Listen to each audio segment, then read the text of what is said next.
Hey YouTube, we're back with part 3 of reassembling the H&R 410 single barrel shotgun.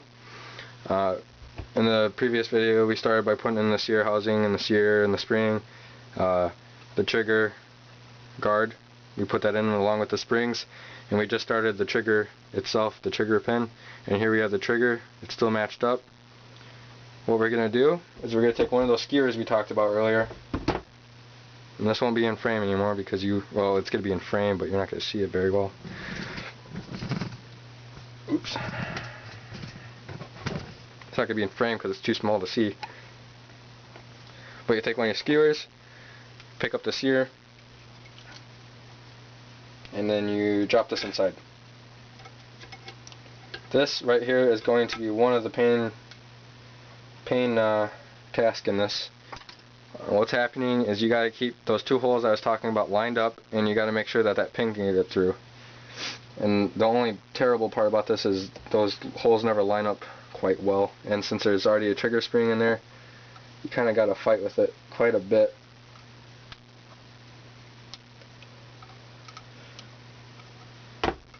Sometimes I even like to I don't know, it doesn't sound too good. Oh, it's just a pellet. Okay, but I like to take one of my skewers and push down on it. Why push it forward? And this whole time you're trying to get that pin through.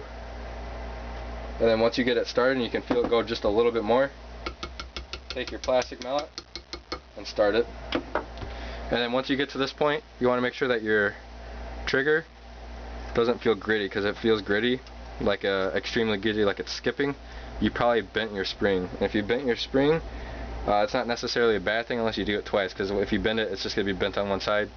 You take out the trigger, you put the spring, that trigger spring, back in the other way, and then it'll be smooth again. I even sometimes like to take a skewer, pull it up, look at it if I can, if it looks good. I mean, these triggers weren't great to start with, but so there. I'm going to take you guys out. We're going to turn on this little light and we're going to show you what we have so far. So now all we have left is the hammer and the drop and the hammer spring, of course. Sorry about that. So earlier I was talking about that spring is in the second of the two notches. You have your sear. This is very unclear, I believe. You have your trigger down there, and we have two holes left. Let's give you your hammer right there, and then your drop. So let's do the hammer real quick. This one is going to be a pain in the butt as well. This one is very tough because of the spring. So, working with this hole, what we're going to do is we're going to drop this in first. The way this goes, it'll be like this. This is going to be down inside the stock, or inside the metal frame, and then eventually we're going to have to work this prong of the spring under this notch. But since the spring is so tough that you can barely do it with your fingers, we got to do it in a certain order. So what we do is we have two pins left. We have the hammer spring or hammer pin, and then the short pin. So since we don't need the short pin yet, we're going to take the soft side or the smooth side. We're going to insert it into the hole that would be using, but from the right side. And what we're going to do is we're going to hang this off of that.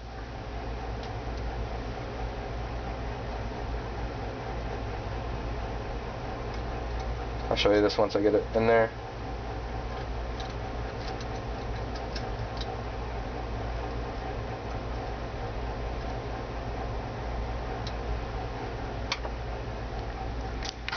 This is going to be more like a 4-part video. So, as I can see, this is coming from the opposite side, which it should not ever be. You should never drive your pins from the right.